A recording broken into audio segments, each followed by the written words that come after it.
Welcome back to Half the Battle. I'm your host, as always, Daniel Levy, your co-host, Shaq. We're going to be talking UFC Sao Paulo, Eryk Anders versus Thiago Santos. And Shaq, it's going down this Saturday in Brazil, another stacked card, and it's going down, man. It's going to be a lot of action. Yeah, man, it's a great event. A lot of good fights from top to bottom. It's a super underrated card, man. So I'm very excited and excited to get a win. Yeah, absolutely, man. Just looking at this card, start to bottom, absolutely stacked, action-packed matchups across the board. But before we talk about that, there's two things we got to talk about, man. Obviously, yesterday, the man himself, the notorious Conor McGregor, made his return. First press conference we've gotten in a long time, him and Khabib. There was some pretty personal shit going on there, Shaq. Yeah, man. A lot of things are being said, and I'm glad my boy Conor came back, man. The game needed him. He knows how to sell a fight. He just made that. He just guaranteed that that's probably going to be the biggest selling pay-per-view in the history of the game, and he showed everyone why he's the best at promotion, man. He said a lot of things about my boy Putin and Kadyrov and Magomedov in prison embezzling money and a lot of things. So, Khabib, he did keep his cool up there, but deep down, I know those words were getting to him. But at the end of the day, he will have his opportunity to do something about it, so we'll see.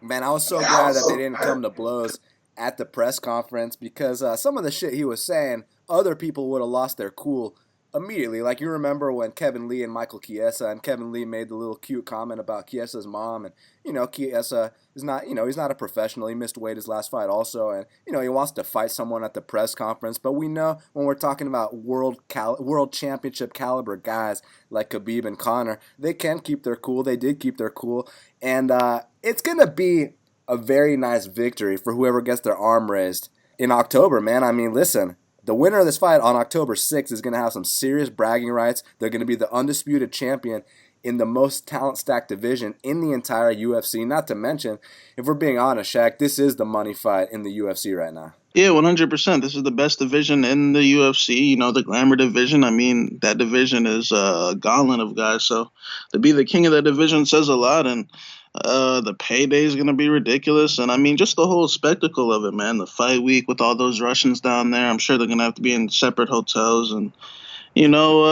I'm glad Conor's back. We need this type of drama in the game.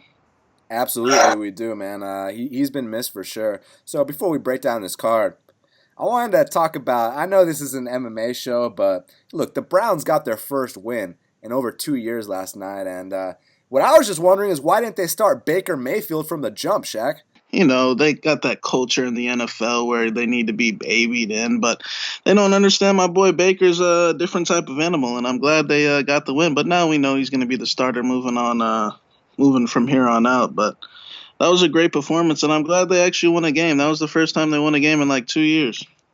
Man, it was so nice to see the emotion on the Cleveland fans' faces, man. It was almost like they won the Super Bowl out there. That's the way they were partying and celebrating. So it was just a cool moment in sports to see the Browns finally get a win. I know my boy Tim Couch would be proud watching that. So it was awesome. But now, Shaq, we got to break down the Sao Paulo card. And starting off with some chalk, man. We got Livia Renata Souza. She's minus 1,400. The comeback on Alex Chambers is plus 925. Now, we were really excited about Livia Renata's original supposed debut against Jessica Aguilar, but she must have been super injured if she had to pull out of a fight like that. But now she's taking on Alex Chambers, and Chambers is the kind of fighter, we faded her against a 4-0 fighter that had never been past a minute and a half of the first round, and it cashed. Unfortunately, Livia is minus 1,400, so my question here, man, is, are you thinking a sub? Are you thinking a knockout? Are you thinking a 30-25? Or do you actually think there's a chance for the underdog to get the upset here? Yeah, I mean, look, Alex Chambers is a nice girl, but I don't think this UFC thing's for her. She's, 39, 40 years old, somewhere around there. But she's a tough girl. She's good at, taking a beating. But, Livia Renata Souza, she should get this job done rather easily. I mean, she is the Invicta champion. I know she does have that loss to Angela Hill, but my opinion, that fight could have went the other way very easily. But Livia is a black belt in jiu-jitsu, good in Muay Thai. I mean, go watch her knock out Deanna Bennett. You know, that's not the only girl she's knocked out either. So I think Livia will get a finish somewhere in that second round. I just don't think Chambers really belongs here at this point. Yeah, it's funny to talk about how someone that lost to Angela Hill is minus 1,400, but you just got to understand the caliber of opponent she's fighting here in Chambers. And something about these smart girls, they're not cut out to be fighters. I mean, you remember that Rosie Sexton girl that would always get the shit beaten out of her inside the octagon, but apparently she was super smart too. She had a serious job outside the cage too, and so does Chambers. Isn't she like an astrophysicist or some shit? So listen, after this fighting stuff doesn't work out, she can go back to having her good job, and she'll have a nice career after that. She has options after the fight game. And for Livia Renata Souza, look, she's what my boy Louis Smolka likes to refer to as a Taijitsu fighter. She's got the Muay Thai, she's got the Jiu-Jitsu, she's got the old school Brazilian style. She's probably going to come in here and run through Alex Chambers. I'm going to say a submission. And next up in the welterweight division, we got Elizeu Zaleski Capoeira. He's minus 950. The comeback on Luigi Vandramini is plus 625. Now, look, man, the line's wide. We know Elizeu's probably going to whoop this kid's ass. But my question here is, man, is there any chance this is the old classic letdown spot, or do you think Elizeu's going to roll here? I mean, it definitely could be a letdown spot. Elizeu's definitely risking a lot, considering he's finally in the top 15. But I mean, he kind of has to take this fight because the UFC doesn't pay him any money, and they don't really care about him, so it's unfortunate. So hopefully, after another stiff KO, that he can get the money that he deserves. But this kid that he's fighting, Luigi's not bad. I think he's got a bright future. I just think it's gonna most likely be a rough debut for the UFC, man. Elizeu, when he looks into those eyes, a lot of guys, as my boy Connor says, they turn into quivering cowards. So, I think Elizeu's just a better fighter overall, man. Of course, his weakness is his wrestling, but it's improving fight to fight. And his striking, I mean, we saw his last fight. He's got good distance as well. And, now he's, spinning, head kicking guys' heads off. So, I got Elizeu by brutal KO here, but I think this Luigi kid will be back. Yeah, I mean, Elizeu is obviously the pick here at minus 950. I just think the thing we really got to talk about is how disgusting it is that he's the second fight of the night. We're talking about Elizeu Zaleski. Look, fuck the fact that he's a top 15 guy. That's not even what I'm referring to. This guy is the kind of guy that goes out there, puts his blood, his soul, his guts, his balls on the line every single fucking time.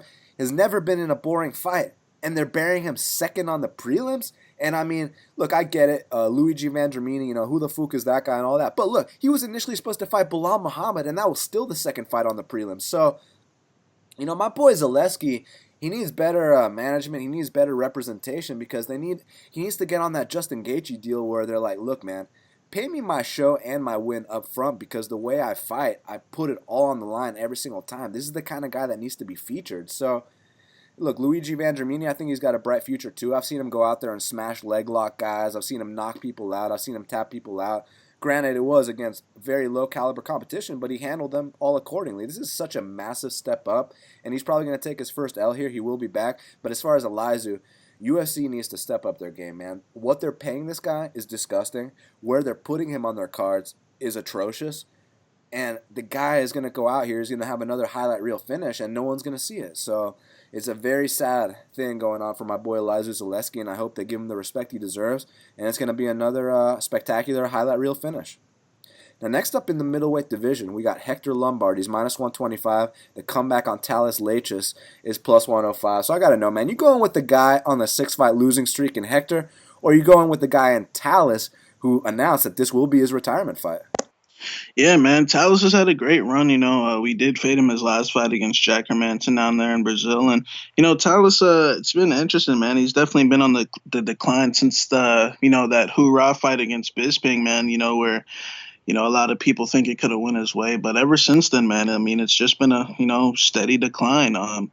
He was able to, the Gegard fight was an hellacious beating. And then after that, he was able to bounce back against Kamosi. But we know Kamosi doesn't know how to stuff a takedown or have any jiu-jitsu. So, he was able to get that win. And then We saw Christoph Jacko go down there in Brazil and, 30-26 him, take him down at will. And, I think Thales is just a case of father time, man. On the feet, it's just, God, when he takes punches, he just reacts differently. He is a tough guy. He will do the Nova. He will, stand up for himself at times, but eventually he will flop to his back the second he gets tired. And the Alvey fight, I know he did beat Alvey, but I mean, no offense to Sam, but Sam was being harmless in that fight, man. Sam was the first low kick he ate. Sam was making faces and complaining about his ankle and not pulling the trigger. So, I think that was an easy game plan for. But whenever Sam did let his hands go, I mean, we saw how hurt Thales would get. So, I think Thales is in bad shape these days. The Brad Tavares fight, another hellacious whooping, and then, the Hermanson fight where he did get full mounted for the first time in his career and pounded out. So, I know Hector's on a 6-fight streak, but I definitely think Hector's got a little bit more in the tank. Even though Hector's been losing his fights, I can't necessarily say it's because gassing out. I mean, it's because, he's old and he's fighting guys like Anthony Smith. And I know he did lose to Johnny Hendricks, but, you know, yeah, I think Thales is a little below than those guys, to be honest, at this point. I know he is big. He does have the solid tie-up game, but to take down Hector Lombard is a task in itself. And I think it's going to make Thales have to win this fight on the feet, and I just don't think that's going to happen. So I got Hector Lombard by knockout. And, maybe that last fight against CB gave him a little confidence, man. I know he's not at ATT anymore. He's doing some work at All-Stars now. So we'll see if the camp, these camp changes, at this stage in his career could maybe be a good thing for Hector. So I'm going to take Hector by knockout. I feel like in their primes, Hector would have knocked out Thales Leites. I mean, you remember the fight with Hector and Jake Shields, and at the time, Jake Shields was the tie-up artist in the welterweight division and the middleweight division. I mean, Jake Shields is a guy who he was top of the line in both divisions in his prime. I mean, just go back and look at his resume, and Hector Lombard was throwing him all over the place. Hector Lombard, even though he's a 5'8" middleweight, that judo base he brings to the table. I mean, the guy is a serious Cuban athlete, and not to mention his knockout power. When he made a name for himself on that Bellator scene, he would go out there and knock dudes out in like 6 seconds. So Hector Lombard was one of the scariest guys around, and Thales Leites was always known for his jiu-jitsu. He was known for being the first guy to, I don't want to sit here and say that he gave Anderson Silva a tough fight in his prime, but Anderson Silva was known for knocking everyone out, within the first 3 rounds, and Anderson actually went out, and it went the 5-round distance with Leites. It was just a bad stylistic matchup, but since that point, especially the last 7 fights, Leites just hasn't been looking the same, hence why he's retiring for this fight. The Alvey fight, he had the game plan to beat Alvey. Look, if you haven't figured out how to beat Alvey yet, all you got to do is leg kick the guy, don't get caught by his right hook, run around the ring, and avoid the fight completely. That's why when we get to this Nogueira versus Alvey fight, and we're going to talk about how Nogueira has no leg kicks, it might actually work out for Alvey if it doesn't go to the scorecards. But as far as this one is concerned, for Thales to go in there and tie up with a guy like Hector, I know Hector's been tied up in the past when he's gassed against Yushin, against Bosch, but I feel like those guys had a little bit left in the tank at the time. I feel like Thales, the fact that he lost the last fight in his own realm, he's getting full mounted. I know Jack Hermanson has some of the best ground and pound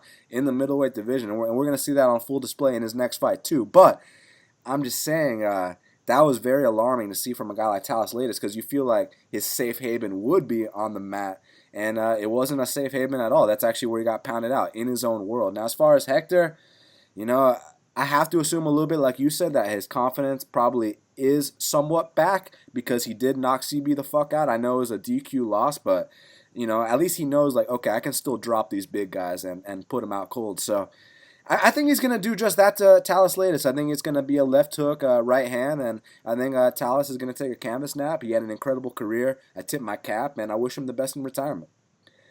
Now, next up, we got a women's bout between Gillian Robertson. She's minus 150, and the comeback on Mayra Bueno is plus 130. Now, I think these two are going to scramble. They're going to have a nice grappling match. My question is someone going to get tapped out here, Shaq?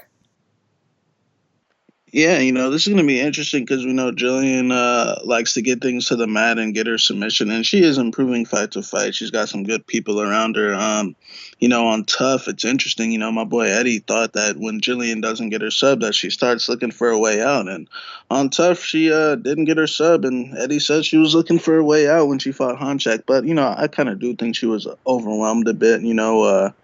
She was young, fighting. I know Honchak, we like to give her a hard time, but that chick did have way more experience than her. And then ever since then, she's been the underdog 2 times against Emily Whitmire and Meatball Molly, and she was able to get her submission. So, I definitely did think she made some improvements, but at the same time, I do think those chicks are a little bit what we would like to refer to as jobbers, man. I mean, she was the underdog to both of them, but hey, she was able to get her job done. Now she's fighting this girl from Dana White Contender Series Brazil, and a lot of people have always heard me say, the females in the Brazilian game are always a little bit more fundamentally sound than American girls and elsewhere. But this Bueno girl is very limited things to watch. I do think she has the better stand up, and I think she might be able to cancel out Gillian's game on the mat. I mean, she also had a very nice submission on Contender Series Brazil, but it's very 50-50. Both of these girls are improving. You don't know what you're gonna get, but I'm gonna go with Mayra Bueno for the upset. I think she's gonna nullify Gillian's mat game and keep it on the feet and land some hard high kicks, some body kicks, and land the harder shots throughout the 3 rounds. I kind of feel like I don't know enough about either girl. I've only seen 3 fights from both. I've seen from Gillian, I've seen obviously her tough fight against Barb Honchak and then her 2 UFC fights. And I mean, she's super overhyped in my opinion. Look, she went out there and she finished Molly the Can McCann. I mean, congrats.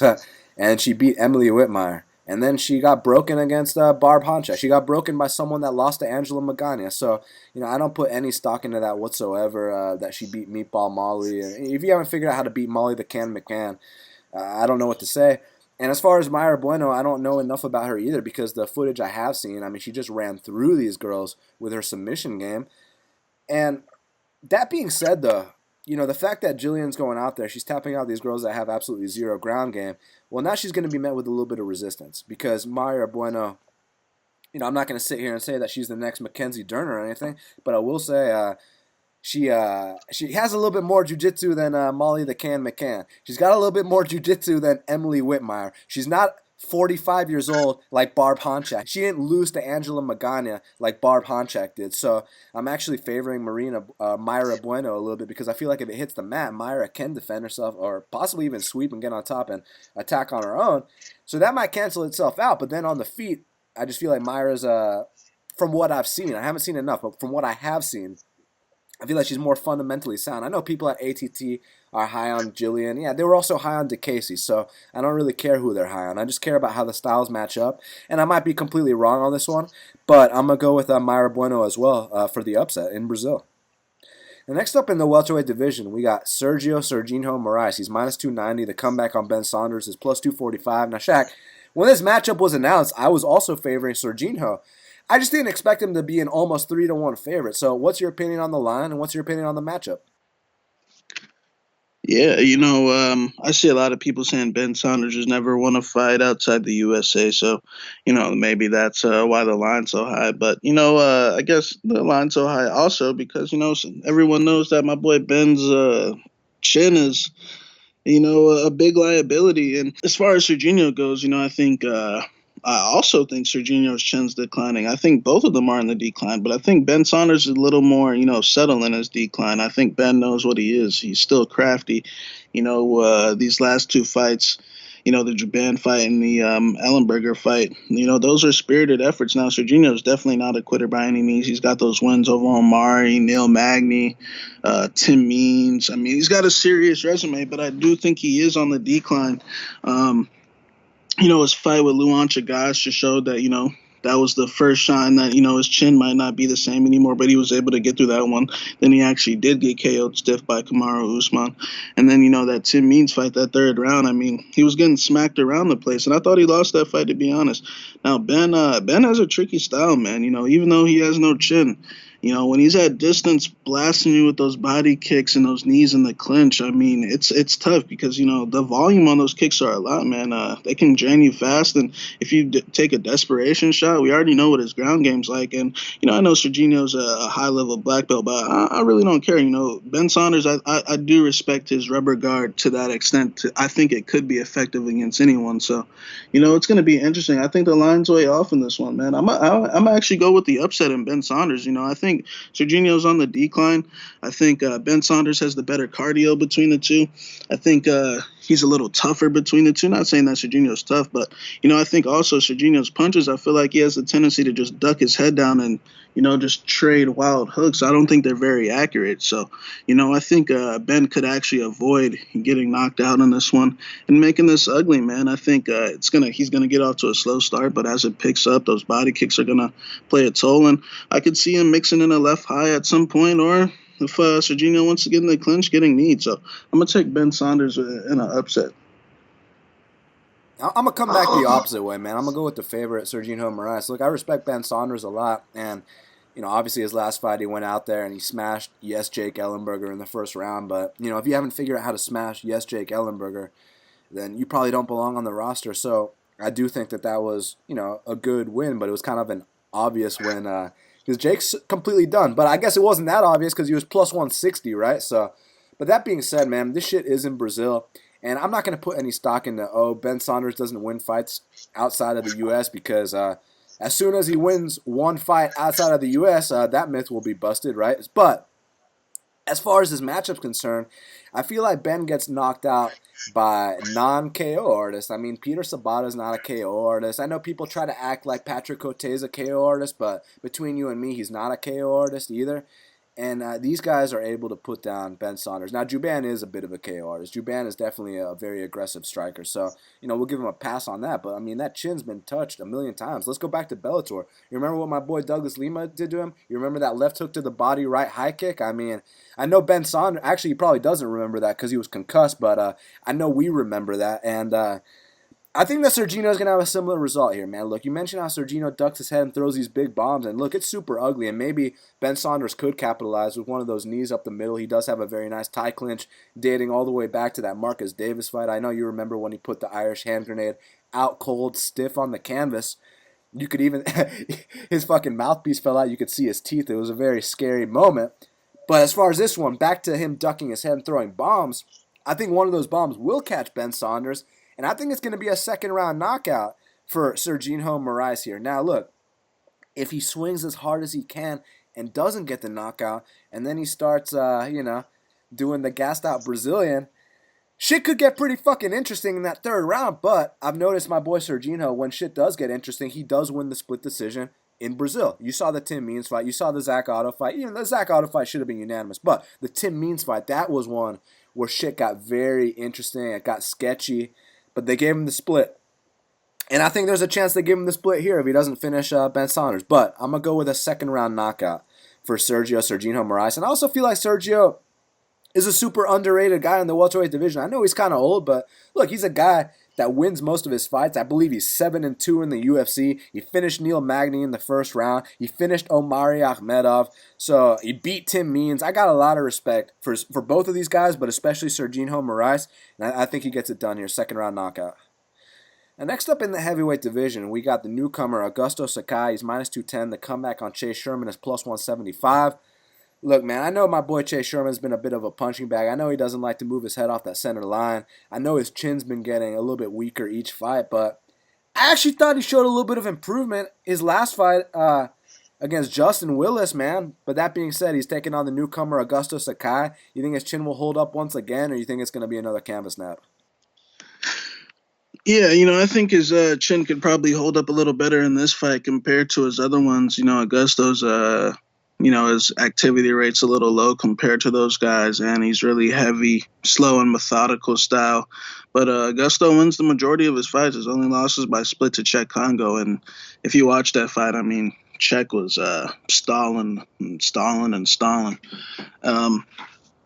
But Chase, I mean, I do think he is making improvements. I saw he weighed in at 257, which is the heaviest he's ever weighed in at. I was thinking he was going to try to weigh in light and run circles around this guy, but it seems like he's trying to sit down more on his punches these days. But I think this fight will go 3 rounds. Actually, I feel like it will be one of those heavyweight, not snoozers, but just with Augusto style. He's really inactive and he likes to take his time. But when he does let his techniques go, you definitely feel the weight behind him because I mean the guy is cutting the 265. He's huge. So I will go with Augusto Sakai by 29-28 on 2 cards, 30-27. I just think Chase Sherman's his head's in the way too much, man. I think he tries to keep it together, but the second things really hit the fan, he resorts back to his old tendencies, and I feel like he'll get dropped in a round. I think he'll fight tough, but I just don't think he's gonna win a fight down there in Brazil. And I don't know if he's ever going to win a fight, period. So, I'm going to take Augusto Sakai, but I do think this one will be a little bit more competitive. Yeah, look, I'd love to see Chase Sherman get back on track. Seems like a cool guy. He's exciting. Nice leg kicks. Had that war. Well, I say that war, but, really he got his ass whooped by Justin Ledet for 3 straight rounds in altitude, and his head was a punching bag. But at least he didn't go down, but lately he has been going down. As far as Augusto Sakai, like you said, slow, methodical Brazilian. It kind of reminds me of like a heavyweight Luan Chagas in there, except that he really doesn't have any urgency to finish the fight. Like, he's the kind of guy that'll hurt you on the feet and then shoot for that takedown, then stay on top and kind of grind out the rest of the round. Hey, it's smart. I mean, he wins a lot of fights. Look at his record. He's only lost one fight to Czech Congo, who basically – Czech Congo is very tough to beat in Bellator, man. He's got his grinding style down to a T, and he grinded out Augusto Sakai. And as far as this matchup, I just feel like Augusto's going to, not necessarily put on an MMA clinic against Chase Sherman, but just be a little bit better in every single area and, mix in the takedowns, land the harder shots. A knockout won't surprise me because Chase is there to be hit, but most likely a decision just because Augusto doesn't really seem to have that urgency to finish fights these days. It might not even matter. I mean, we could say the exact same thing about Shamil. Shamil doesn't have the urgency to finish fights, and he finished Chase Sherman in under a minute. So a finish isn't going to surprise me here at all, Shaq, but I will go with the decision for Augusto Sakai. Now, next up in the light heavyweight division, we got Ryan Spann. He's minus 160. The comeback on Luis KLB Henrique is plus 140. Now, look, my boy Luis Henrique's making the drop to light heavyweight. I mean, he doesn't have to fight the Francis Ngannous and the Marcin Tiburas anymore. Now he gets Ryan Spann. Who you got? Yeah, this is an interesting matchup. Enrique's dropping to 205. My thoughts on Enrique's entire career have been, he's a Brazilian weasel that doesn't like getting hit. The second you touch his chin, he's like my boy Connor said, he's reaching for the legs. He's hugging on for dear life, and I've always questioned his mental toughness. Not saying, of course, the losses to Francis and Tybura were, there's no shame in those at all. But hey, that's who he was in there with, and I've always felt like when Luis Enrique gets hit on the chin, that he's been a little timid, to be efficient in the process, man. But he was able to get those wins over Christian Colombo, who's a complete can. Who's his other one against? Dmitry Smoliakov. Dmitry Smoliakov. So I mean, he's beating two bottom of the barrel, bumps, to be honest here. Now, Ryan Spann, this guy's really hit or miss. I mean, he's got several losses on his record, and this guy's really hit or miss. I feel like he's got all the athletic tools, but you never know what you're going to get with this guy. We did see his contender series fight against Robertson, but then he came back against Emiliano Sordi and got that knockout. And, I mean, that was kind of laughable what Sordi was doing in there. So, I really don't know how to gauge this fight because I just don't trust a guy like Luis Enrique. Just like I said, I feel like when he gets hit on the chin, he likes to close his eyes. He likes to make a lot of faces. But I do feel like he might be able to weasel down there in Brazil if he can get tie-ups against the fence, if he can avoid getting knocked out, if he can, get a takedown here and there, keep it close. He is a good weasel. But I'm actually going with Ryan Spann here. I think Ryan Spann will be losing, the first round, first 5-7 minutes, but eventually find a home for one of those left hands and put Luis Enrique down. I'm going to go the opposite way, man. I'm going to take KLB Henrique. I kind of feel like Ryan Spann is very lucky to be in the position he's in. I don't even think he should be in the UFC. I don't know if you saw that fight with Alex Nicholson, but that was some of the ugliest shit I've ever seen. And literally, it was Alex Nicholson teeing off on Ryan Spann to the point where, we're screaming at the TV, stop the fight, stop the fight. And a minute later goes by. I mean, the ref in that fight, he makes Herb Dean and Mark Goddard look good. You know what I'm saying, Shaq? And we're screaming, stop the fight for a minute straight. He doesn't stop the fight to the point where Alex Nicholson punches himself out. And, Ryan Spann closed his eyes. He said a prayer. He landed one shot. And somehow Alex Nicholson went down, and that was the fight. And then after that, he got his shot on Contender Series.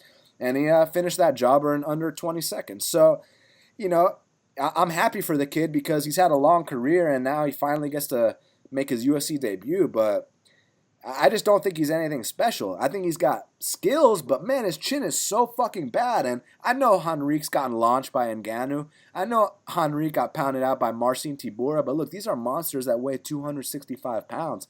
Granted, they did diminish his chin, and I wouldn't be surprised if he went down here either. But I actually think Ryan Spann's got the worst chin of the two.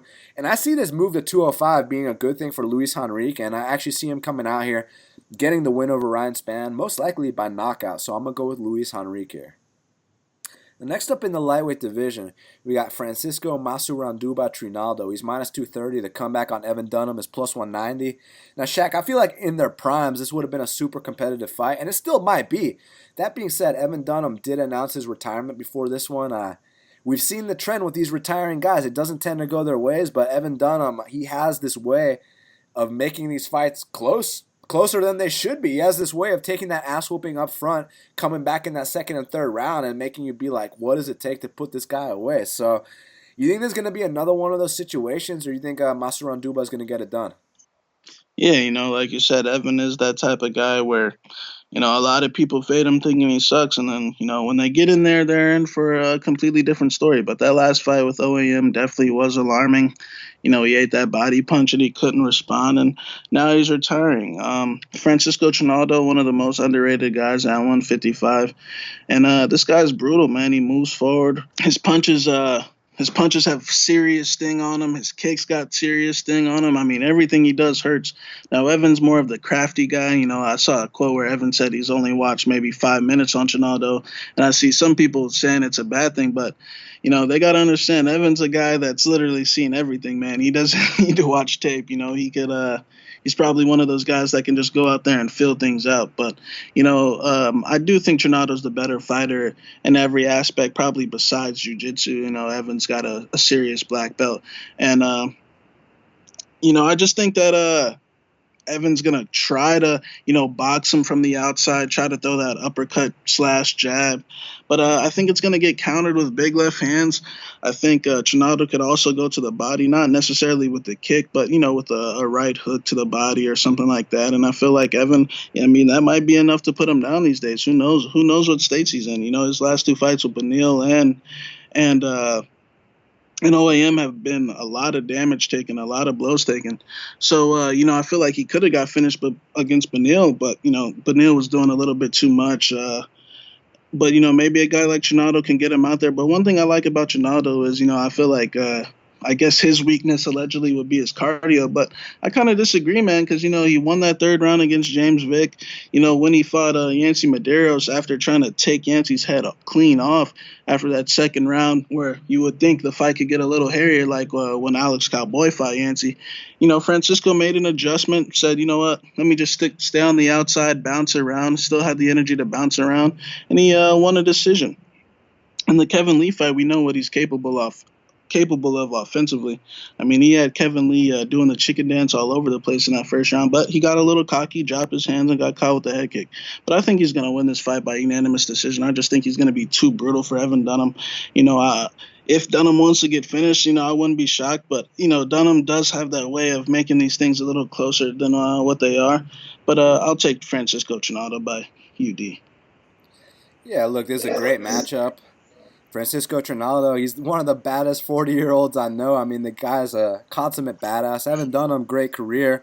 Man, imagine how differently his career would have gone if he got that decision against Sean Shirk. I feel like he was 1 or 2 fights away from a title fight at the time. Not only the Sean Shirk fight, what about if he would have got the Rafael Dos Anjos decision as well? His career could be a lot different now. But instead, he's going to be known as a top 15 gatekeeper.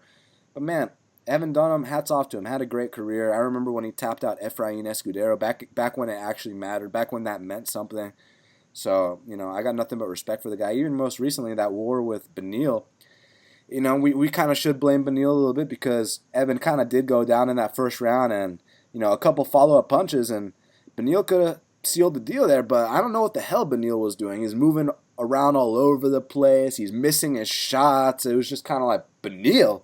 Like, what happened? Actually, I know what happened. Edson Barboza happened. But, it's a sad thing, my man. But as far as this matchup's concerned, we mentioned how Evan Dunham's been a little bit weak to the body recently. Not just the OAM fight. You can date back to the Edson Barboza fight. It's going to be a little bit tougher, like you said, for Francisco to get off on his left body kick just because it is southpaw versus southpaw. But I still think if he throws it and it hits the right spot, I think Evan will definitely feel it. But I think a more likely weapon here will be the straight left to the body and then the overhand left to the face. I mean, you remember when he hit Chad Lepre with that overhand and sent him packing. He made my boy Chad Lepre pull guard. He made Chad Lepre move weight classes. So I just feel like in this spot, man, if Francisco doesn't get him out of there early, it does have the potential to get kind of ugly. It could be a back and forth fight if Evan can survive. I personally don't think he will survive, but let's say he does survive. I still see Francisco getting that decision in Brazil. I think he does enough to win at least the first 2 rounds. And like you mentioned, his last fight against Vic, he actually won the 3rd round in that fight. And, people criticize his performance, say he didn't pull the trigger. But, it's kind of tough to pull the trigger against a 6'3" lightweight. I know Gaethje went out there and did it. Gaethje's a top 6 guy. So, it is what it is. And plus, he's only 2 out of 15 people have been able to do that, right? So it's nothing against Trinaldo at all. And Trinaldo also gave Kevin Lee a really good run. He was whooping Kevin Lee's ass till he got caught with that head kick. I feel like he got a little bit cocky in that fight because he was hurting Kevin Lee so bad.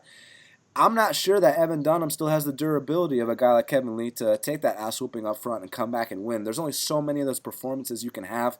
I feel like Evan's had enough. Great career, tip my cap. But I'm going to go with Francisco Masuranduba Trinaldo to finish Evan Dunham, send him off into retirement, and Francisco will get another big fight after this. And next up in the lightweight division, we got Charles do Bronx Oliveira. He's minus 400. The comeback on Christos Giagos is plus 325. So is it going to be the Charles Oliveira sub, or is it going to be the Charles Oliveira quit job? Yeah, I'm leaning more towards the Charles Oliveira sub, but my boy Christos is looking good.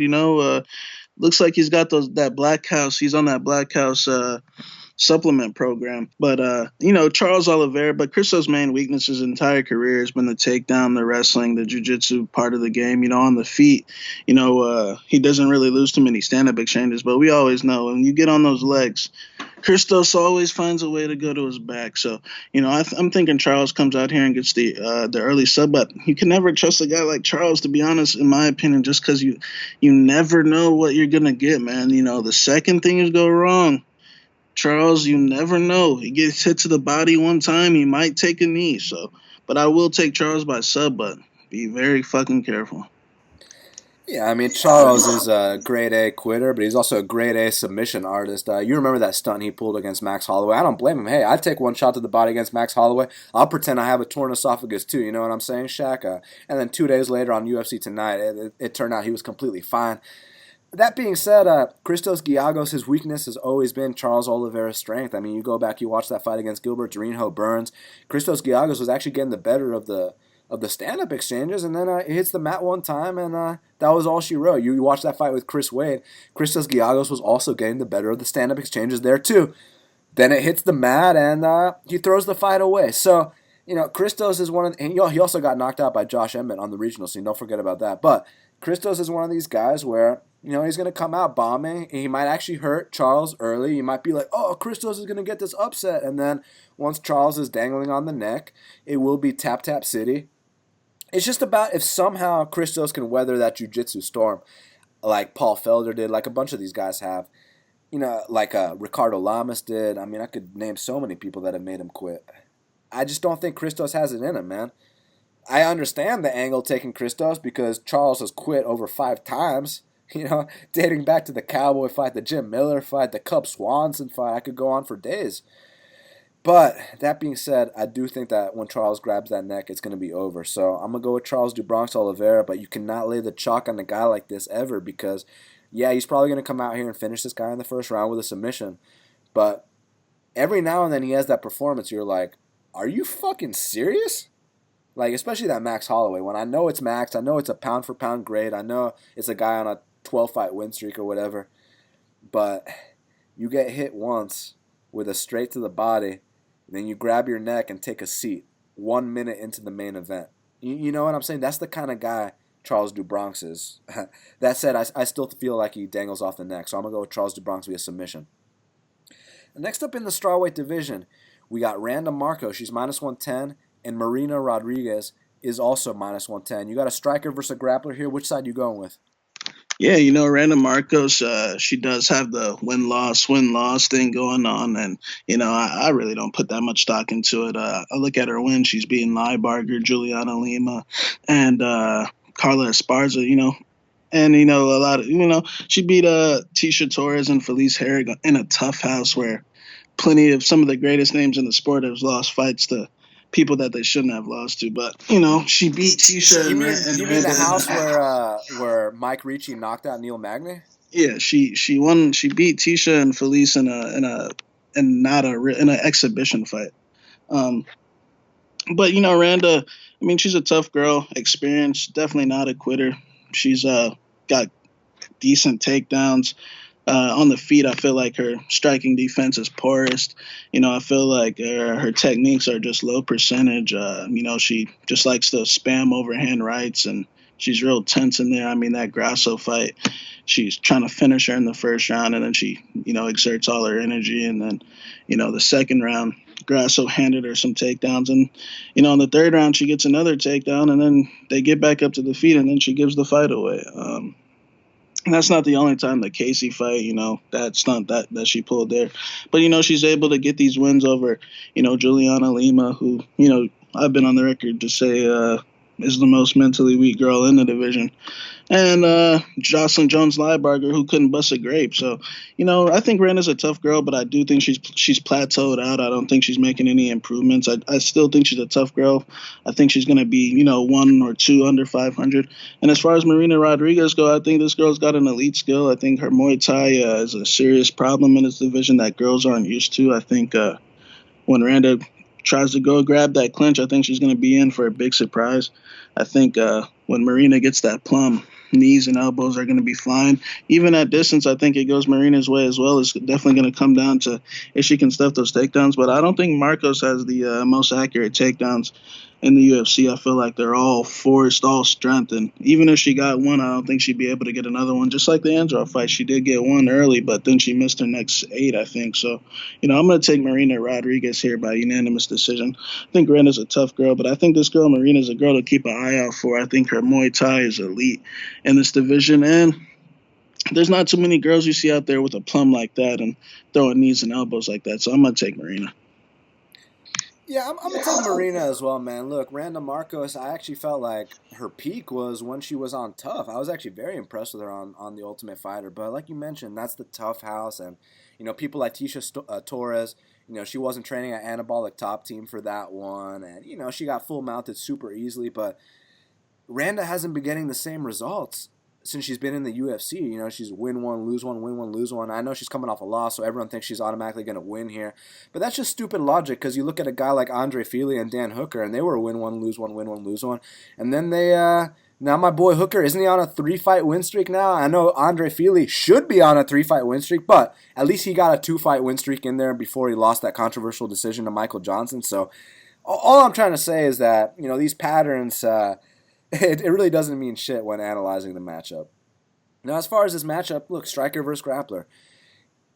Marina has a significant advantage standing. I mean, she's a Muay Thai world champion, and I know that term gets thrown around very loosely, but she has very, very legitimate Muay Thai technique. I can attest to that. I'm a stickler for the stand-up, and I know what I'm looking at. She can fuck girls up standing, no doubt about it. In the clinch, she reminds me of like old school Matt Brown. Go back and watch Matt Brown versus Pete Sell. It's that aggression, those elbows, those knees, devastating stuff. The question here is what happens if it hits the mat. So based off the evidence we've seen, Marina Rodriguez, she is a purple belt. She has won some competitions as a purple belt. Also, she has been taken down in 2016, which is about 2 years ago. And in the first round, she ended the round attacking arm bars off her back. And then in the second round, she actually finished the fight with a triangle choke. So I know she has that capability. Granted, that was against a bit of a can. Now against Markos, I'm not sure if she'll be able to do the same things, but I have to assume within those 2 years that she has to have made some big improvements in that area. And taking her down isn't going to be that simple. It's not going to be as easy as just grabbing a leg like you did, like Randy Couture did against James Toney. I don't think it's going to be that simple at all. I feel like in the clinch, Randa's going to have to eat some serious elbows. And they come from weird angles too, man. You look at one of those fights on the regional scene with Marina. She was almost throwing 12-6 standing. It was pretty badass. So Randa also has a 25% takedown accuracy. So, she's going to shoot for 16 takedowns, and she might only get one of them. Now, my question is, if she does get that one takedown, does she stay on top? Does she neutralize a girl like Marina Rodriguez? But what I've seen from the past from Randa is that she's not really able to keep that top position. I saw a girl like Alexa Grasso, who has zero ground game, get back up from bottom. And I've seen most of these girls get back up, even Juliana Lima, but Juliana just doesn't have that fighting spirit. I feel like Marina does. I feel like Marina's going to be super mean here. So while Randa might get a takedown early, I feel like the longer this fight goes out and the tougher this fight gets, the more it favors Marina. A stoppage won't surprise me just because the way she throws is super violent. Almost like a Yan Zona, not in the sense that she brings those side kicks to the face, but just in the sense that she's a specialist at what she does, and if Randa tries to compete in that one area, she will get smashed.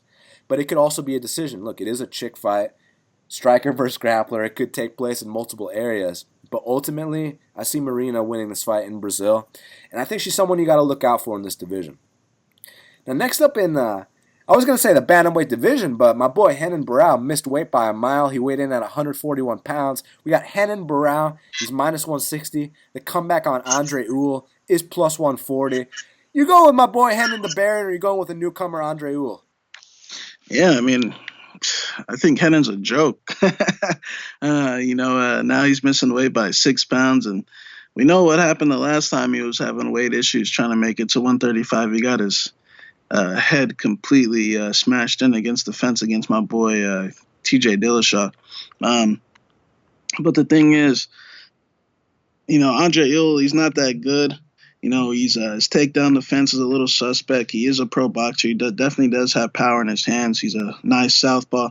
And, at this point, I really think it really doesn't matter who Renan's in there against. I think his last one was against Felipe Nova, but a lot of things have happened since Felipe Nova, man. He quit against Aljamain Sterling where he got completely broken, and then what about the Kelleher fight where we faded him in Orlando? I mean, he got his ass beat badly, man. He got dropped. He was wobbling all over the place. I mean, of course the guy's naturally good. He was trained at Nova and Yao, but the guy's got no fighting spirit about him. The guy's got no heart, in my opinion. The second things when things get wrong, Renan checks out and he starts doing the Nova. So I'm going with Ewell with the upset. I think this might be his last fight in the UFC, or second to last fight in the UFC. I think this guy's on his way out. He's been on his way out. I mean, the guy's been done for a long time. So just like how before the last fight, when they were saying no way he's going to lose to a guy like Kelleher, Kelleher was on the local scene losing to Andy Main when Renan was champion.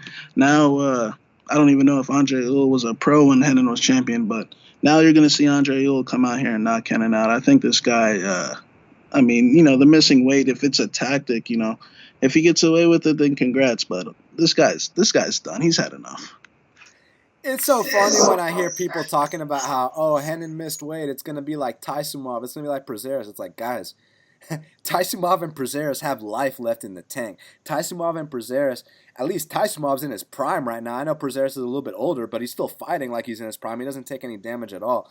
As far as my boy Renan the Baron's concerned, tell me when the last time this guy looked good was. I'll tell you, 2014.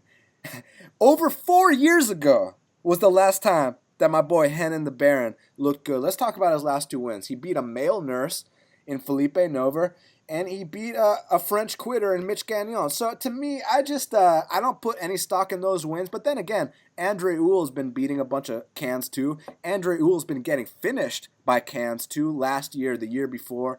Andre Ewell is nothing special at all, but he has one thing going for him that Renan doesn't. I know he's 30 years old, but look, he's got this youthful energy about him to where, he's not a shot fighter. He at least wants to be there. He wants to make a name for himself. He wants to stand and bang. Now, I know people are saying that, look, if Renan wants to get this fight to the ground, he can get it to the ground super easily. Maybe that's true, because Andre does have some shitty takedown defense, but I just haven't seen that shot from Barao look good in years. I mean, maybe not since the Michael McDonald fight. Maybe not since even the Mitch Gagnon fight. That was ugly as fuck, man. And it's been getting progressively worse and worse and worse. And him missing weight by, 1,000,000 pounds, that wasn't strategic. The guy's completely done. I mean, there's a reason the Aljo fight was at 140 pounds. And I hear some people talking about how, he took down Aljamain Sterling. No, he didn't take down Aljamain Sterling. Let's talk about what really happened in that first round versus Aljamain Sterling, because I want people to know. Do you remember when Tomas Almeida fought Brad Pickett? Brad Pickett tried to be cute and throw a flying knee. So Tomas Almeida was like, oh yeah? I'm going to throw a flying knee right back at you. So he did throw a flying knee right back at him, and he knocked him out. So what happened between Barao and Aljo was that Barao tried to throw, a cheeky front kick to the face, almost like a side kick. He tried to get a little cheeky in there. So then Aljamain was like, oh yeah, I can throw one of those too. So he goes in there, tries to throw a front kick to the face. He actually slips. He falls on his back, and then Barao gets on top, and he stays on top the rest of the round. Now, people act like that was some takedown. It wasn't a takedown. It was really Aljamain. He was being like, oh yeah, motherfucker. He was trying to one-up Renan Barao because Renan tried to get cheeky with a kick in there. The thing with Andre Ewell is I don't think he's going to be trading kicks. The guy's a boxer. So I just feel like when he hits Barao's chin, my boy Barao does not react good to getting hit anymore. Guys like Kelleher, I respect Kelleher a lot. Very, very tough guy, but we always said Kelleher was a bit of a journeyman. Kelleher got finished in the first round by my boy Marlon Chito Vera less than a year prior to his bout with Renan Barao. So the reason I bring that up is because Andre Ewell was getting finished about a year ago by guys on the regional scene as well. So, it's just a matter of when someone's done, they're done. And Barao's not just, kind of on the border of being retired. He's not kind of just on the cusp. No, he's been done for like over 4 years, my man. I mean, TJ Dillashaw set a significant strike record on his face twice. Jeremy Stephens, if Jeremy Stephens can't knock you out, all that damage he's landing over 3 rounds, that's going to add up on your chin. And then you have that shitty performance against the male Nurse Nover. Then Brian Kelleher puts the icing on the cake. Oh, let's not forget about the Aljamain Sterling beatdown. When it's over, man. And going into this fight, I was like, oh, Barao could so get back on track because this Andre Ewell guy sucks. But then you watch Barao, and it's like there's literally nothing left. So I can't pick a guy that has nothing left. And I know at one point, maybe not by us, but by other people, he might have been considered the number 1 pound-for-pound fighter around. At that point, he was fucking 32-1, Shaq. 32-1. That's 33 pro fights. Since that point, he's gone 2-5. It's over now. I got Andre Ewell by knockout. Now, next up in the light heavyweight division, we got Smiling Sam Alvey's minus 360. The comeback on Antonio Rogerio Nogueira is plus 300. So we know the game plan to beat Sam Alvey. You got to leg kick this guy. You got to not get hit on the chin. You got to tie him up against the fence for 3 straight rounds. Look, this fight goes to the scorecards in Brazil. It could get interesting. The question is, do you think my boy Lil Nog can avoid that right hook for 3 rounds?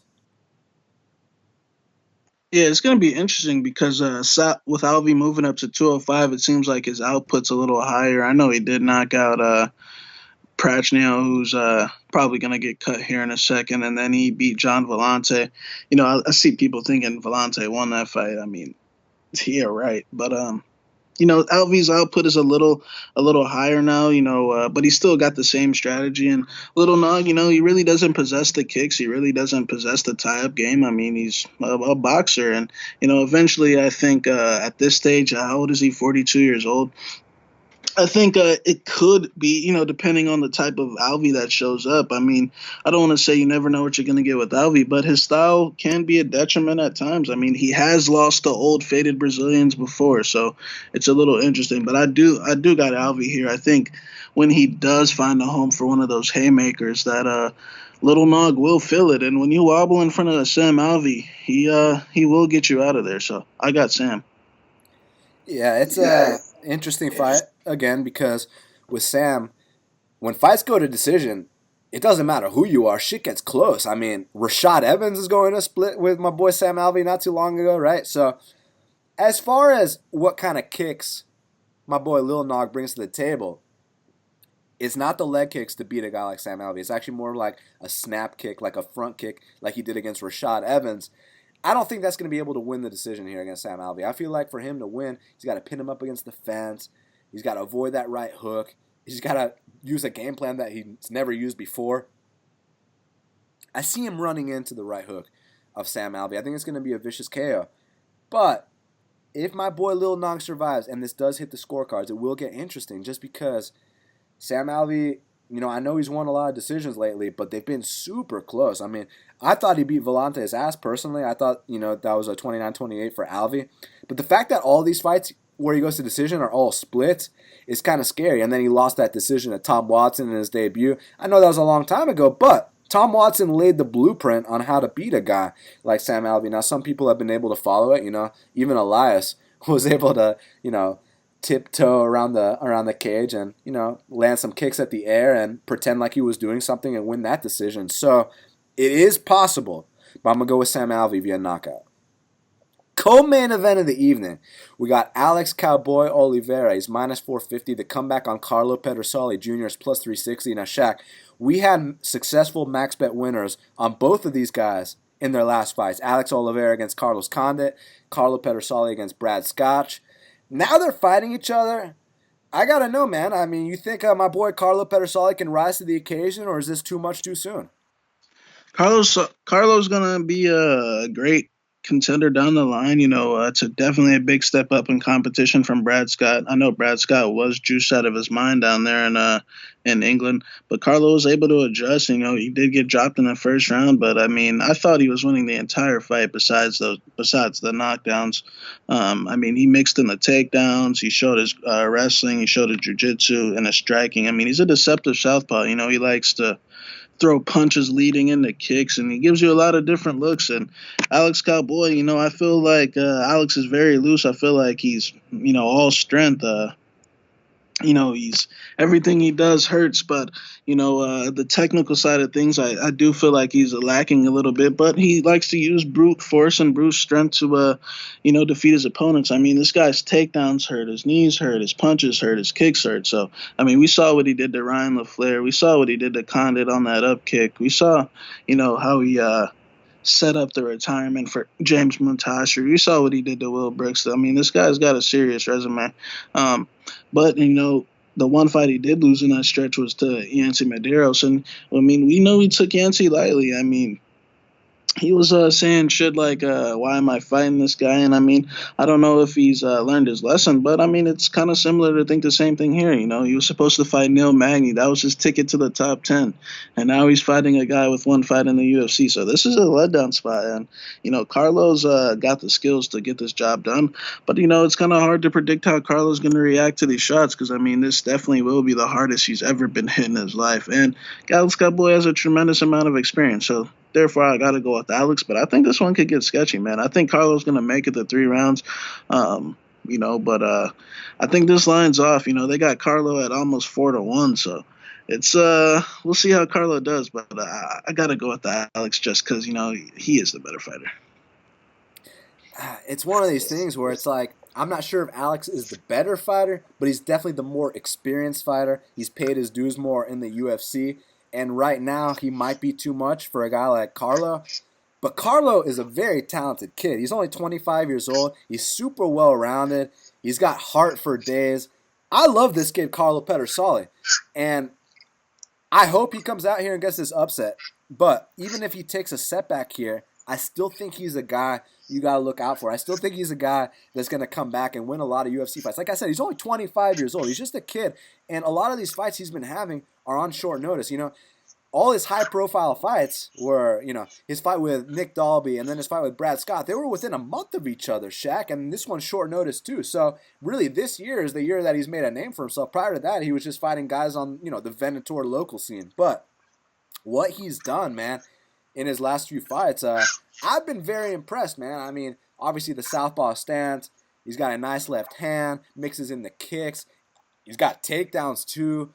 On the ground, I've seen him go for unorthodox submissions. Like he went for a rolling calf crush against Nick Dalby. Hey, Nick Dalby beat Zaleski. Nick Dalby went to a draw with Darren Till. Carlo Pedersoli beat Nick Dalby. Carlo Pedersoli beat Brad Scott's ass when Brad Scott was juiced to the gills, juiced to the point of no return, juiced to a point where he was getting hit with high kicks flush, and he was smiling and taunting Carlo. So, Carlo is a very tough guy, but now this is a whole nother experience going down to Brazil. And not just fighting in Brazil, not just, you can barely cut weight there because they don't have hot water. The fans are screaming at you. They hate you. You're a plus 360 underdog. You're fighting the most physical guy in the division. I mean, when Alex Cowboy gets in that clinch, man, he's one of the most brutal, physical guys around. Those knees are absolutely devastating. His body lock takedown hurts. I mean, he just slams guys. But Alex Oliveira also makes a lot of mistakes because his fighting style is not really based off technique. It's based off, like you said, brute force, his power, his strength, his physicality. I saw Alex Oliveira get double-legged by Carlos Condit. I've seen Oliveira tap to a triangle that's not even locked in against Cowboy Cerrone. I've seen a lot of questionable shit from Alex Oliveira. But the reason that he's got such a good UFC record is he's able to make up for his fault with his physicality, man. I mean, you see the way he's bouncing up and down on his feet. I'm just scared of that motherfucker. You know what I'm saying, Shaq? Like, if I was managing these guys, Alex Oliveira is the last guy that we want to take a short notice fight against. But that said, it won't surprise me at all if Carlo gets this victory, just because Alex has so many what the fuck moments in his fights. Like his debut against Gilbert Torino, he's beating the shit out of him. Then third round, gets taken down, gets subbed. So, even the Tim Means fight, the first one where, he pulled that quit job. Hey, he was able to get a no contest out of it. I mean, he got knocked out by Tim Means the first time. Hey, came back the second time and finished him. So Alex is really unpredictable. But one thing that I know he's going to do, I know he's going to pin Carlo up against that fence. I know he's going to land those devastating knees. And I don't know how Carlo's going to respond to it. But I know Carlo's a super well-rounded guy. I know he's a tough guy. I know he's got a path to victory in this fight. But I think it might be a little bit too much too soon. I don't blame anyone for taking the shot. Look, at this price, it's dog or pass at plus 360. No doubt about it. I'm going to lean with Alex via decision in Brazil. But if you go out there and you cash an underdog play on Carlo, that would be super sharp. But regardless, keep your eyes on this kid. He will be something to look out for in the future. Main event of the evening. We got Thiago Marreta Santos. He's minus 160. The comeback on Eryk, your boy Anders, is plus 140. Shaq, you going with Thiago Marreta with a brutal body kick, or you think your boy is going to make it 2 in a row?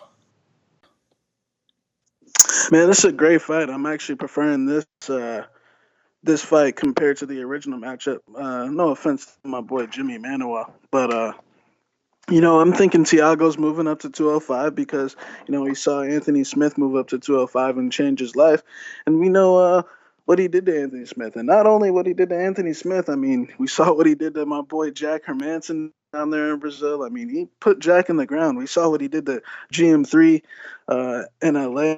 I mean, he fucked GM3 up badly.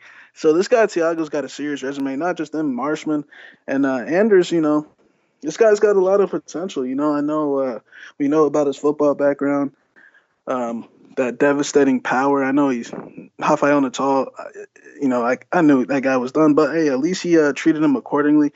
And his last fight, a lot of people giving him bad credit, but I mean, that was a risky fight to take, man. Tim losing to Tim Williams, just like Peter Yan last week. When guys are minus 1,000, I mean, sometimes these things can get a little sketchier than what you think because it's not a first round knockout. But Tim, at the end of the day, was out unconscious, And now Anders is moving up to 205, so I'm interested to see what who the weight cut affects better because I know both of those guys cut a tremendous amount of weight. Um, I definitely think Eryk has the better chin of the two. I think early Eryk might be a little stiff. He might be a little prone to getting caught, and that could definitely not be a good thing against a guy like Thiago Santos that's put several people down. But I think if the fight progresses, I feel like Thiago has the tendency not to necessarily be a quitter, but I feel like when Thiago gets hit on the chin, he'll go out stiff. And, I think Anders is the mentally stronger of the two. And I don't mean that in any disrespectful way to Maheda because uh, I do think he's a tough guy, but I'm actually go with Anders for the upset. I'm gonna say a second or third round KO. I feel like neither guy is gonna be able to get consistent takedowns. I think if anyone did get takedowns, it'd probably be Maheda Santos, but I think Anders is just a more efficient fighter throughout the fight, especially a 5 round process. But I don't think they're gonna need 5 rounds. But Anders has got a better chin between the two. Although he was eating those shots against him, he wasn't really phased by him. Maheda,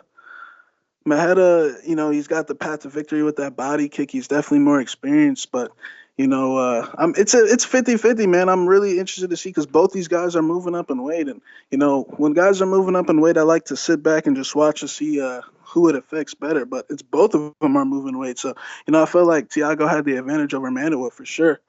But this one's gonna be interesting. But I'm gonna go your boy Eryk Anders. Man, Thiago Maheta Santos is one of the scariest guys on the entire UFC roster. When you get that call that you have to go inside the UFC's octagon and face a guy like Thiago Maheta Santos, you have to know right away that, hey, there's a chance I might get knocked out in this fight. Just, it is what it is. Because when Thiago Santos wins fights, most of the time he wins via devastating, vicious KO. And I mean, we've seen the body kicks. We've seen the head kicks. We've seen the punches. We've seen the spin kicks. We've seen it all from Thiago Santos. And offensively speaking, man, if this guy had a chin, he could be a fucking world champion right now.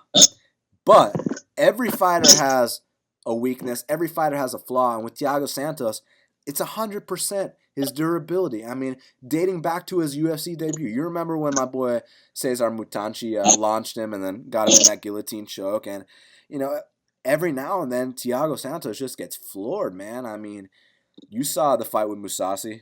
You saw the fight with David Branch, but then you see some of his highlight reel wins, and he absolutely runs through a guy like Jack Hermanson. He absolutely runs through a guy like Gerald Mershart. He absolutely destroys a guy like Anthony Lionheart Smith, Jack Marshman. I mean, we can go on. So, Maheta is a very unpredictable guy. I just know when he wins fights, it's devastating. Elias Theodoro.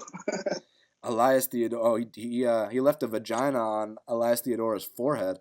I just know that when Thiago Santos wins fights, it's absolutely devastating, and when he loses fights, it's absolutely devastating. One thing about my boy, your boy, even though he's a little bit raw, even though I don't want to call him green because he is experienced at this point, but he's a little bit more green than a guy like Thiago Santos. Eryk Anders can take a shot. Eryk Anders is super durable. Eryk Anders is kind of a freak athlete. And, man, his last fight, I know he gets a lot of shit for it, but the reality here of fighting a guy like Tim Williams in that spot, Tim Williams he needed that shit badly. He quit his job. He did the whole bit, you know what I'm saying? He came into that fight a hungry man. And people act like Eryk was on the verge of losing that fight. He lost one round. He won the second round. He knocked him out in the third. So even if that had gone the full 3-round distance, he would have won the decision, no doubt about it. So, people acting like he was on the verge of losing, calm down a little bit. You're exaggerating. He was not on the verge of losing. He just lost the first round. That happens sometimes. Now, as far as this matchup's concerned, if Eryk is as durable as I think he is, and he can eat these body kicks, block these head kicks, and potentially block these punches as well, I think that he might find an opening for his left hand, and I do think that if his left hand lands on Thiago Maheta Santos, he will put him out cold, man. So either guy is going to get knocked out. There's value on inside the distance on both sides, but I'm going to go with my boy, your boy. I think he knocks out Thiago Maheta as well. I think it's a letdown spot for Maheta, and I'm going to go with my boy, your boy. Well, now we got to hit up Kyle Marley for the Big Marley Minute. And joining us now on the Big Marley Minute is Big Marley himself. Kyle, what's going on, man? Not much, man. I'm ready for some fights, win some money. We got some floor seats available on DraftKings for only a $33 entry, so I'm trying to win them.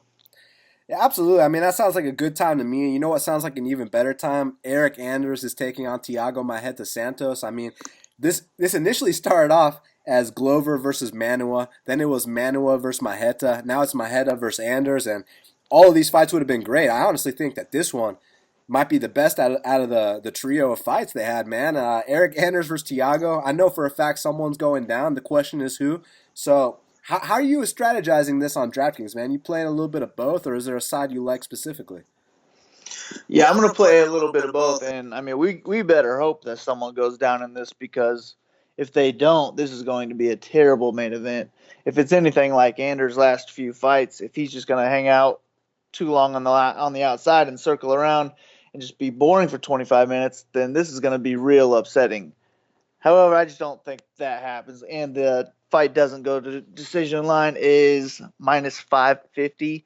So you kind of just have to take shots on both sides.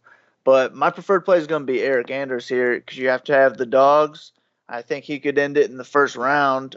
He also has the takedown potential. He could end it on the ground with some ground and pound. And at 7.6K, I like that in my lineup. So if you can get 100 points out of a 7.6K guy, you have a shot at winning a GPP. So Anders is going to be my play here, but if you're making multiple lineups, you definitely have to have shots on both guys. Alex Cowboy Oliveira is taking on Carlo Pedersoli. It's an interesting matchup. Obviously Alex is a big favorite in this spot, but Carlo, he's a young, hungry, dangerous kid. So, I mean, what do you think, man? Are you going to put Alex in a lot of lineups, or do you think Carlo can potentially last the distance and score some points? Cowboy's my pick. But this is actually my fight of the night right here. I think this is going to be the funnest fight on the card, and I think it's going to score highly as a whole. I just think Oliveira is going to win in a decision. So, I mean, he can score super highly. In his loss versus Yancey, he scored 80 points. So he just has such a high pace that he's going to put the pressure on Pedersoli, and he's going to make them both fight at a high pace, and they're going to score some points. So I like both guys in this one. Pedersoli, because he's 6,900, and that's not going to kill you if he loses a decision. If he can get 40 points in a decision, that's pretty solid. But the pick is going to be Cowboy. I just can't have him in more lineups than our top price lady that we'll be talking about later. So I know Kyle Marley likes Brazilians in Brazil. We got Lil Nog taking on Alvey. I know Lil Nog came through for you against Pat Cummins as a dog. He's a dog here again against Alvey. If this fight goes to the scorecards, man, it could be pretty close, because you know how Alvey fights. But that said, do you think that Nogueira is going to be able to last all three with him? Man, if he can last all three and make it even a close fight, he's probably going to win a decision because it's in Brazil. But I just think Alvey's the better fighter at this point. It's probably going to be too clear if it does go to a decision. And I am worried about that one shot from Alvey, but I just don't play Sam Alvey in DraftKings. He's too slow of a fighter. He's not going to score high unless he gets that knockout. So I fade him pretty much every single time. So my play here would be Nogueira if you're going to go with one of the two. It's just hard to see him winning a fight at this stage in his career. Renan the Baron Barao. He's taking on the newcomer Andre Ewell. Interesting matchup. We know Renan Barao's fallen on some tough times. The question is, has he fallen enough to lose to a new guy like Andre Ewell here? That is the question, man. This is the hardest fight on the card, in my opinion. And I've switched my pick a few times this week. So I really have no strong read. I think the way to play it is, if you do have a strong read, put your guy in there, because I think this fight will go overlooked. And I actually am leaning Barao, because I think he's going to go more overlooked. Everyone's going to be fading him, especially at $8,500. So just as a sneaky GPP play, I like Barao. Maybe he can get this done in Brazil by a submission, and nobody will be on him. But I don't know. I think Ewell could be a tough fight for him. So it's hard to trust Barao at this stage in his career. If you like Ewell, I think he's a good play as well. I just think Barao might be that sneaky guy who could win a GPP. Random Markos is also welcoming a newcomer in Marina Rodriguez. They got it a dead pick'em right now. I think it's a striker versus grappler type situation. So, which side you leaning towards? Yeah, man, it's definitely the striker versus grappler situation, and I'm going to lean towards the striker. I just think Rodriguez is going to put up the higher pace. Even if Markos is getting her down to the ground, I think she can maybe get elbows from the bottom, just keep it active enough, throwing up some triangles, so where she can even win long enough to get back to her feet and still get a decision that way. I just don't think Markos has a shot of finishing this fight, and Rodriguez does. So I would rather have the ceiling of Rodriguez, but this is a solid fight for cash, whoever you like, because it's probably going to a decision, and they both have high floors. So plug them in for cash, and then that way you can get some higher favorites in there. But you have at least a solid 40 or 50 points, I would think, and even a loss in this fight. Francisco Masuranduba Trinaldo. He's taking on Evan Dunham. Evan announced before this fight this is going to be his retirement fight. We know Evan has a knack for making these fights super close. You remember the Rafael dos Anjos fight, which was in Brazil. You remember the Beneil Dariush fight. But Francisco Trinaldo is a guy, he's won 8 of his last 10 fights. So I got to know, man, do you think the minus 230 price tag is accurate, or do you think there's some value on the dog here? Man, this is one where I love picking both of these guys in betting and in DraftKings. So this is a tough one for me because I love Trinaldo in Brazil, first of all.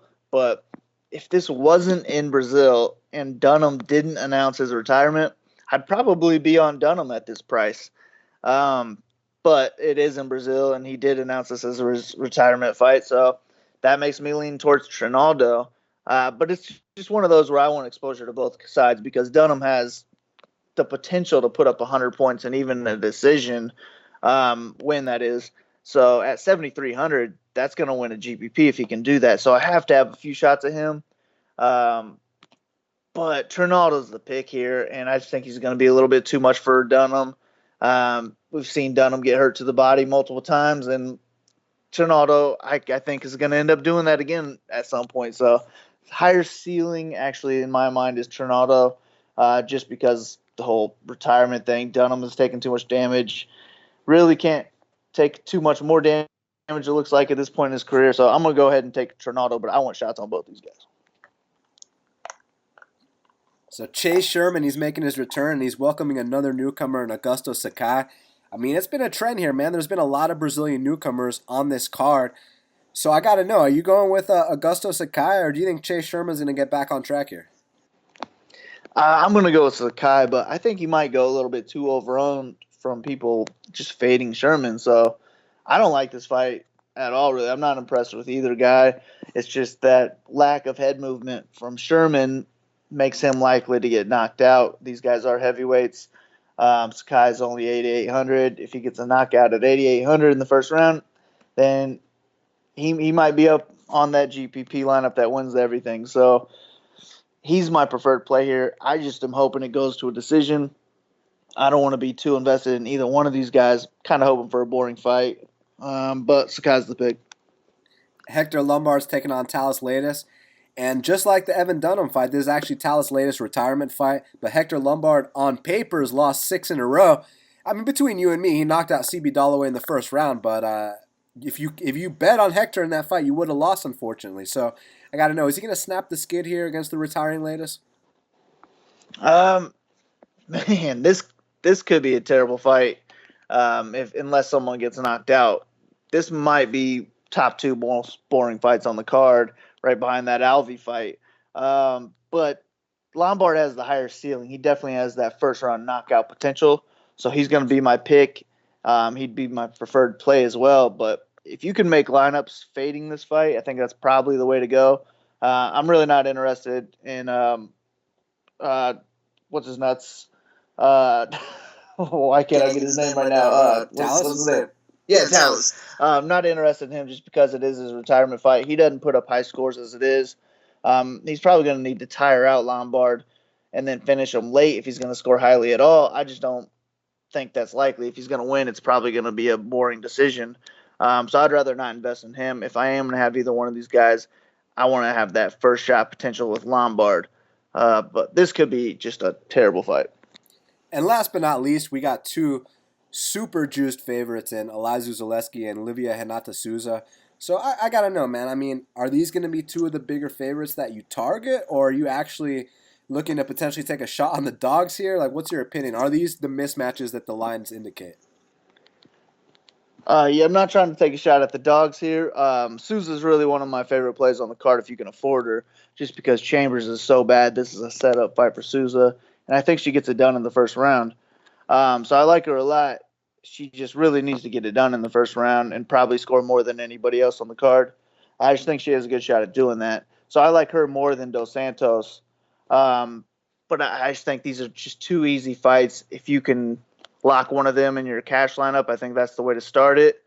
My preferred play, though, of the two is definitely Souza, and she's one of my favorite plays on the card. So if you can take some dogs elsewhere and pay up for Souza, that's how I like to go.